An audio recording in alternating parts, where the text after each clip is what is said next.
জনসভার উদ্দেশ্য হচ্ছে যে আগামী 12 তারিখ বাংলাদেশের সংসদ নির্বাচন হতে যাচ্ছে। এই নির্বাচন অনেক গুরুত্বপূর্ণ নির্বাচন। আমরা আপনাদের সবাইকে অনুরোধ জানাই যে আগামী 12 তারিখে সকালবেলায় প্রথমে মা বোনেরা আপনারা যাবেন, যে ভোট দেবেন এবং তারপরে ভাইয়েরা সবাই ভোট দিয়ে ভোট কেন্দ্র পাহারা দেবেন। আপনারা সবাই জানেন যে আমি আলী আসগার নবী, আমার বাড়ি টোলনা, এই পাশেই ডুমুরিয়া। আমি আপনাদের সন্তান, সুতরাং আমার হক প্রতিবেশী হিসেবে আপনাদের কাছে ভোট চেয়ে নেওয়া। আমাদের এই সিটে বিগত দিনে আমাদের বিএনপির কোনো মনোনীত প্রার্থী ছিলেন না। বিগত দিনে এখানে জামাত, জাতীয় পার্টি, আওয়ামী লীগের ক্যান্ডিডেট ছিল, তারা এমপি হয়েছে। এইবার আপনাদের কাছে আমাদের অনুরোধ, আমরা স্বাধীনতার পক্ষের সবাই মিলে যারা এইবার নির্বাচনে আপনারা জানেন যে নৌকা নাই, তো নৌকাও স্বাধীনতার পক্ষের, আমরাও স্বাধীনতার পক্ষের। সেই জন্য আপনাদের সবাইকে অনুরোধ জানাবো যে 12 তারিখে আপনারা সবাই একসাথে ভোট কেন্দ্রে যেয়ে ধানের শীষকে ভোট দেবেন এবং বিপুল ভোটে আমাদের জয়যুক্ত করবেন ইনশাআল্লাহ। আমরা 12 তারিখে বিজয় মিছিল বের করব এবং আপনাদের সাথে নিয়ে আমি এখানে কিছু কথা বলতে চাই।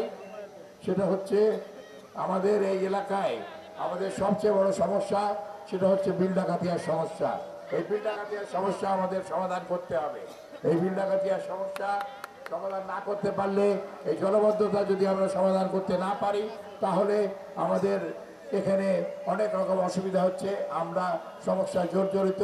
আমরা ইনশাল্লাহ চেষ্টা করবো যত তাড়াতাড়ি হোক এই পানি নিষ্কাশনের ব্যবস্থা করে এলাকায় যাতে কাজ কারবার করতে পারি সেই ব্যবস্থা করব।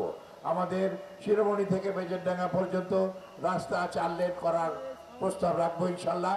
এবং আগামী দিনে আপনারা জানেন যে আমাদের নেতা জনাব তারেক রহমান, যার নেতৃত্বে বাংলাদেশে আগামী সরকার গঠন হবে, তাকে দিয়ে ইনশাল্লাহ এই 4 লেনের উদ্বোধন আমরা করব।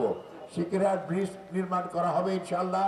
আমরা এই সব কিছুর জন্য আমরা চাই আপনাদের সাহায্য সহযোগিতা। আপনারা যারা আছেন আমাদের সাহায্য সহযোগিতা করলে এইসব কাজ আমরা অতি শীঘ্র সম্পন্ন করতে পারবো। 18 শিরোমণির বন্ধ মিল কারখানা চালু করার জন্য আপনারা জানেন আমরা ইতিমধ্যে চেষ্টা করে যাচ্ছি। আমরা সবার সাথে কথাও বলছি। ইনশাল্লাহ ক্ষমতায় আসার তার সাথে সাথেই আমরা এই 18 লিটার মিল কারখানা চালু করে এই এলাকায় একটা ইপিজেড করার চেষ্টা করব, যাতে আমাদের এখানে আরও বিদেশ থেকে অনেক কারখানা হয় এবং এই এলাকা আমরা সুন্দরভাবে করতে পারি। সবচেয়ে বড় কথা আমাদের এই ফুলতলা বাজার, এই ফুলতলা বাজারকে আমরা আঞ্চলিক ব্যবসা কেন্দ্র হিসেবে ও বন্দরে প্রতিষ্ঠিত করতে চাই। আমি আমার প্রথম বক্তব্যে আমি যখন এই বণিক সমিতির নির্বাচনে এসেছিলাম, আমি বলেছিলাম যে আমাদের এই ফুলতলা এটা একটা প্রাণকেন্দ্র, ব্যবসায়িক প্রাণকেন্দ্র। এই প্রাণকেন্দ্র আমরা যেমনি করে হোক এটাকে সুন্দরভাবে করতে হবে। এখানে ট্রাক স্ট্যান্ডের দরকার। দেখেন আজকে এই মিটিংয়ের জন্য এখানে রাস্তা বন্ধ হয়ে গেছে। সুতরাং এখানে যেমনি করে সুন্দর করে ট্রাক স্ট্যান্ড করতে হবে, বাস স্ট্যান্ড করতে হবে, ফুলতলা রেল স্টেশনকে কার্যকারী করতে হবে, যাতে ফুলতলা রেল স্টেশন থেকে সারা বাংলাদেশে ট্রেন যাতায়াত করতে পারে। এবং সবচেয়ে বড় যে আমাদের এই যে নদী, এই নদীর পাশে আমরা চাই এখান থেকে বার্জে করে মাল যদি নোয়াপাড়া যেতে পারে, তো আমাদের এখানে কেন হবে না? আমরা সার, কয়লা সব ব্যবসা ইনশাল্লাহ আগামীতে আমরা এই ফুলতলা বন্দর থেকে করব। এর জন্য আমাদের দরকার আপনাদের সাহায্য সহায়তা।